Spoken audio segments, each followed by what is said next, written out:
Hi hello welcome back to my channel. ಹೇಗಿದ್ದೀರಾ ಎಲ್ಲರೂ? I hope ಎಲ್ಲರೂ ಚೆನ್ನಾಗಿದ್ದೀರಾ ಅಂತ ಅಂದ್ಕೊಳ್ತೀನಿ. ಸೊ ಇವತ್ತು ನಾನು ತೋರಿಸ್ಕೊಡ್ತಾ ಇರೋವಂಥ ರೆಸಿಪಿ ಬಂದು ಮಲಬಾರ್ ಪರೋಟ. ಸೊ ಪರ್ಫೆಕ್ಟಾಗಿ ರೆಸ್ಟೋರೆಂಟಲ್ಲಿ ಸಿಗುತ್ತಲ್ಲ ಅದೇ ರೀತಿ ನಾವು ಮನೆಯಲ್ಲೇ ನಾವು ಮಾಡ್ಕೋಬೋದು. ಸೊ ನೋಡೋಣ ಬನ್ನಿ ಯಾವ ರೀತಿ ಮಾಡೋದು ಅಂತ. ಅದಕ್ಕೂ ಮುಂಚೆ ಚಾನಲ್ಗೆ ಸಬ್ಸ್ಕ್ರೈಬ್ ಮಾಡ್ಕೊಂಡಿಲ್ಲ ಅಂದರೆ ಬೇಗ ಸಬ್ಸ್ಕ್ರೈಬ್ ಮಾಡ್ಕೊಳ್ಳಿ. ಮೊದಲಿಗೆ ನಾನಿಲ್ಲಿ ಒಂದು 4 ಕಪ್ ಆಗುವಷ್ಟು ಮೈದಾ ತೊಗೊಂಡಿದ್ದೀನಿ. ಸೊ 1 ಕಪ್ ಮೆಜರ್ಮೆಂಟ್ ತಗೊಳ್ಳಿ ನೀವು, ಅವಾಗ ಸರಿ ಆಗುತ್ತೆ. 4 ಕಪ್ ಮೆಜರ್ಮೆಂಟ್ ಅಲ್ಲಿ ತಗೊಂಡು 4 ಕಪ್ ಮೈದಾ ತಗೊಂಡು ಅದಕ್ಕೆ 1 ಟೀ ಸ್ಪೂನ್ ನಾನು ಸಕ್ಕರೆ, ಹಾಗೆ 1 ಟೀ ಸ್ಪೂನ್ ಉಪ್ಪು. ಅದಾದಮೇಲೆ ಕರೆಕ್ಟು 1 ಎಗ್, ಮೀಡಿಯಮ್ ಸೈಜ್ ಇರೋವಂಥ 1 ಮೊಟ್ಟೆನ ಹಾಕಿ ಇದನ್ನು ಕರೆಕ್ಟಾಗಿ ನೀವು ಕೈಯಲ್ಲೇ ಕಲಿಸ್ಕೊಳ್ಳಿ. ಸೊ ಸಕ್ಕರೆ 1 ಟೀ ಸ್ಪೂನ್ ಸಾಕು, ಜಾಸ್ತಿ ಬೇಡ, ಮತ್ತು ಸ್ವೀಟ್ ಆಗಿಬಿಡುತ್ತೆ. ಉಪ್ಪು ಅಷ್ಟೇ ಟೇಸ್ಟಿಗೆ ನೋಡ್ಕೊಂಡು ಹಾಕ್ಕೊಳ್ಳಿ. ಸೊ ಇದು ಮಿಕ್ಸ್ ಮಾಡಿ ಆದಮೇಲೆ ಇದಕ್ಕೆ ಒಂದು ಅರ್ಧ ಟೀ ಸ್ಪೂನಷ್ಟು ಸೋಡಾ ಪುಡಿ ಹಾಕಿ. ಸೊ ಕ್ರಿಸ್ಪಿನೆಸ್ ಬರುತ್ತೆ ಸೋಡಾ ಹಾಕಿದರೆ. ಸೊ ನೀವು ಬೇಡ ಅಂದರೆ ಸ್ಕಿಪ್ ಮಾಡ್ಕೋಬೋದು. ಸೊ ಹಾಕಿದರೆ ಟೇಸ್ಟ್ ಚೆನ್ನಾಗಿರುತ್ತೆ. ಅದಾದಮೇಲೆ ಇದೆಲ್ಲ ಮಿಕ್ಸ್ ಆದಮೇಲೆ ನೆಕ್ಸ್ಟ್ ಇದಕ್ಕೆ ಸ್ವಲ್ಪ ನೀರನ್ನು ಸೇರಿಸ್ಕೊಂಡು ಮಿಕ್ಸ್ ಮಾಡ್ತಾ ಬನ್ನಿ. ನಾನು ಕರೆಕ್ಟಾಗಿ ಎಷ್ಟು ನೀರು ನಾನು ಯೂಸ್ ಮಾಡಿದೆ ಅಂತ ನಾನು ಕೊನೆಯಲ್ಲಿ ಹೇಳ್ತೀನಿ. ಸೊ ಇದಕ್ಕೆ ಸ್ವಲ್ಪನೇ ಹಾಕಿ, ಅದಕ್ಕಾಗಿ ನಾನು ಹೇಳಿದ್ದು ಕಪ್ ಮೆಷರ್ಮೆಂಟ್ ತೊಗೊಳ್ಳಿ, ಅವಾಗ ನಿಮಗೆ ಈಸಿ ಆಗುತ್ತೆ ಅಂತ. ಇದು ನಮಗೆ ಚಪಾತಿ ಹಿಟ್ಟು ನಾವು ಕಲಿಸ್ತೀವಲ್ಲ ಅದಕ್ಕಿಂತ ಸ್ವಲ್ಪ ತೆಳುವಾಗೇ ಇರಲಿ. ಸೊ ಮುಂದೆ ತೋರಿಸ್ತೀನಿ ನಾನು ಕನ್ಸಿಸ್ಟೆನ್ಸಿ. ಸ್ವಲ್ಪನೇ ಹಾಕಿ ನೀವು ಕಲಿಸ್ಕೋಬೇಕು.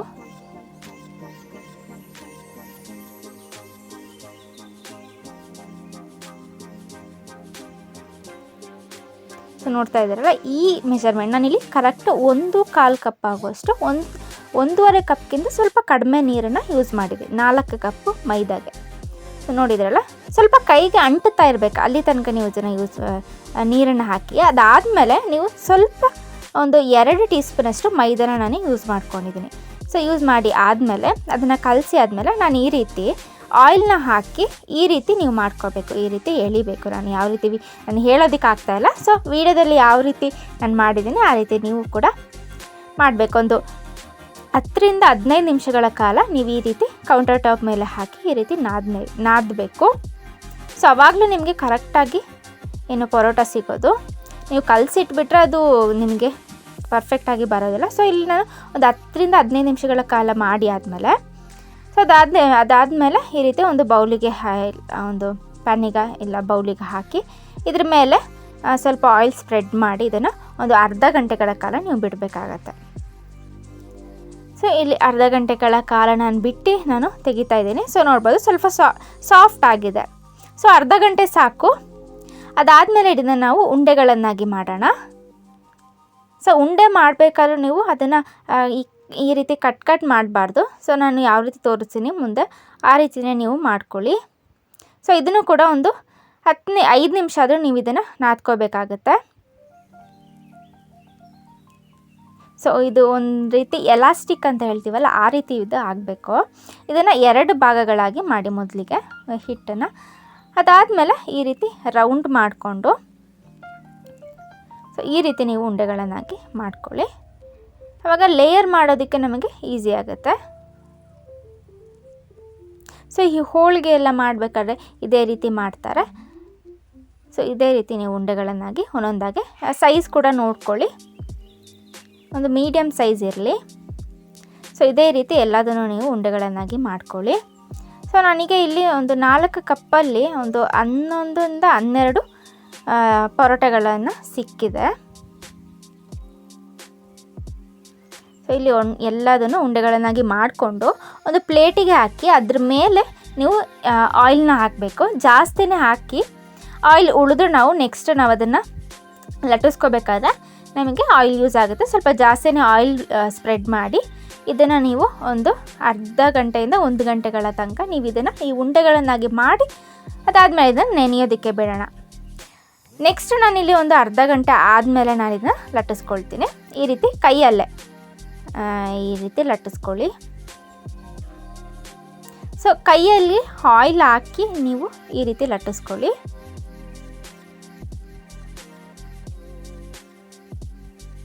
ಸೊ ನೀವು ಬೇಕಾದರೆ ಆಯಿಲ್ ಮತ್ತು ತುಪ್ಪ 2 ಮಿಕ್ಸ್ ಮಾಡಿ ಕೂಡ ನೀವು ಯೂಸ್ ಮಾಡ್ಕೋಬೋದು.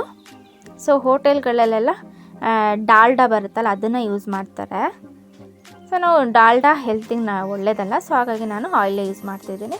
ಅದಾದಮೇಲೆ ಇದ್ರ ಮೇಲೆ ಎಷ್ಟಾಗುತ್ತೆ ಅಷ್ಟು ನೀವು ಇದನ್ನ ಲಟ್ಟಿಸ್ಕೊಂಡು ಅದಾದಮೇಲೆ ಸ್ವಲ್ಪ ಆಯಿಲ್ ಹಾಕಿ ಅದ್ರ ಮೇಲೆ ಸ್ವಲ್ಪ ಹಿಟ್ಟನ್ನು ಈ ರೀತಿ ಸ್ಪ್ರೆಡ್ ಮಾಡ್ಕೊಳ್ಳಿ, ಲೇಯರ್ ಸಿಗುತ್ತೆ. ನಂತರ ಈ ಒಂದು ಸೈಡ್ ಈ ರೀತಿ ಎಳೆದು ನಾನು ಯಾವ ರೀತಿ ವಿಡಿಯೋದಲ್ಲಿ ತೋರಿಸ್ಕೊಡ್ತಾ ಇದ್ದೀನಿ ಆ ರೀತಿ ನೀವು ಇದನ್ನು ಉಂಡೆಗಳನ್ನಾಗಿ ಮಾಡ್ಕೊಳ್ಳಿ.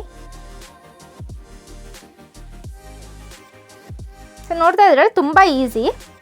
ಸೊ ಒಂದು 2-3 ಸಲ ನೀವು ಟ್ರೈ ಮಾಡಿದ್ರೆ ನೀವು ಕೂಡ ಪರ್ಫೆಕ್ಟಾಗಿ ಮಾಡ್ಕೋಬೋದು. ಸೊ ನಾನಿಲ್ಲಿ ಎಲ್ಲದನ್ನು ಈ ರೀತಿ ಉಂಡೆಗಳನ್ನಾಗಿ ಮಾಡ್ಕೊಂಡು ಇದನ್ನು ಒಂದು 15 ನಿಮಿಷಗಳ ಕಾಲ ಬಿಡಿ. ಅದಾದಮೇಲೆ ನೀವು ಈ ರೀತಿ ಕೈಯಲ್ಲೇ ನೀವು ಲಟ್ಟಿಸ್ಕೋಬೋದು, ಇಲ್ಲಾಂದರೆ ಲಟ್ಟಣಿಗೆಯಲ್ಲೂ ನೀವು ಲಟ್ಟಿಸ್ಕೋಬೋದು. ನಾನು ಕೈಯಲ್ಲೇ ಈ ರೀತಿ ಸ್ಪ್ರೆಡ್ ಮಾಡ್ತಾ ಇದ್ದೀನಿ. ಸೊ ಈ ರೀತಿ ಸ್ಪ್ರೆಡ್ ಮಾಡ್ಕೊಂಡು ಇದನ್ನು ಬೇಯಿಸ್ಕೊಳ್ಳೋದು. ನೋಡ್ಬೋದು ಲೇಯರ್ ಇವಾಗಲೇ ನಿಮಗೆ ಎಷ್ಟು ಚೆನ್ನಾಗಿ ಕಾಣಿಸ್ತಾ ಇದೆ ಅಂತ.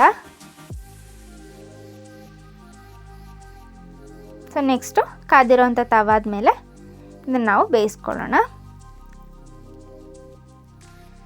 ಸೊ ಮೇಯ್ನ್ ಏನು ಗೊತ್ತಾ, ಈ ಪರೋಟ ಮಾಡೋದ್ರಲ್ಲಿ ಹಿಟ್ಟೇನಿದೆ, ಹಿಟ್ಟು ಕೂಡ ನಮಗೆ ಡ್ರೈ ಆಗಬಾರ್ದು, ಆಯಿಲಲ್ಲಿ ಯಾವಾಗಲೂ ನೆನೀತಾ ಇರಬೇಕು. ಅದಾದಮೇಲೆ ನಾವು ಬೇಯಿಸ್ಕೋಬೇಕಾದ್ರೂ ಅಷ್ಟೇ ಈ ರೀತಿ ಒಂದು ಕಡೆ ಬೆಂದಾದಮೇಲೆ ಇನ್ನೊಂದು ಕಡೆಗೆ ನಾವು ಆಯಿಲ್ನ ಸ್ಪ್ರೆಡ್ ಮಾಡ್ಕೋಬೇಕು.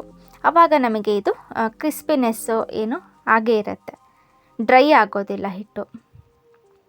ಸೊ 2 ಕಡೆ ನೀವು ಈ ರೀತಿ ಬೇಯಿಸ್ಕೊಳ್ಳಿ. ಸೊ ಎಲ್ಲದನ್ನು ನಾನು ಬೆಂದಾದಮೇಲೆ ಇದನ್ನು ಮೇಯ್ನ್ ಇಂಪಾರ್ಟೆಂಟ್, ಈ ರೀತಿ ನಾವು ಇದನ್ನು ಪರೋಟ ಹೊಡಿಬೇಕು. ಆವಾಗ ನಮಗೆ ಕರೆಕ್ಟಾಗಿ ಲೇಯರ್ ಕೂಡ ಸಿಗುತ್ತೆ, ಆ ಟೇಸ್ಟ್ ಕೂಡ ತುಂಬ ಚೆನ್ನಾಗಿ ಸಿಗುತ್ತೆ. ಸೊ ನೋಡಿದ್ರಲ್ಲ, ಸೇಮ್ ಪರ್ಫೆಕ್ಟಾಗಿ ಈ ರೆಸ್ಟೋರೆಂಟಲ್ಲಿ ಹೋಟೆಲ್ಗಳಲ್ಲಿ ಸಿಗೋ ಅಂಥ ಟೇಸ್ಟೇ ನಮಗೆ ಮನೆಯಲ್ಲೇ ನೀವು ಮಾಡ್ಕೋಬೋದು. ಸೊ ನೆಕ್ಸ್ಟ್ ಸರ್ವಿಂಗ್ ಪ್ಲೇಟ್ಗೆ ಕರಿ ಜೊತೆ ನೀವು ಇದನ್ನು ಸರ್ವ್ ಮಾಡ್ಕೋಬೋದು. ಚಿಕನ್ ಕರಿ ಜೊತೆ ಇದನ್ನು ಸರ್ವ್ ಮಾಡ್ತಾ ಇದ್ದೀನಿ. ಸೊ ನೋಡಿದ್ರಲ್ಲ ಇವತ್ತಿನ ವಿಡಿಯೋ ಪರೋಟ ರೆಸಿಪಿ. ಸೊ ಇಷ್ಟ ಆಯಿತು ಅಂತ ಅಂದ್ಕೊಳ್ತೀನಿ. ಇಷ್ಟ ಆಗಿದ್ರೆ ಲೈಕ್ ಮಾಡೋದನ್ನು ಮರಿಬೇಡಿ. ಹಾಗೆ ಹೊಸ ವ್ಯೂವರ್ಸ್ ಆದರೆ ಸಬ್ಸ್ಕ್ರೈಬ್ ಮಾಡ್ಕೊಳ್ಳಿ. Thank you for watching.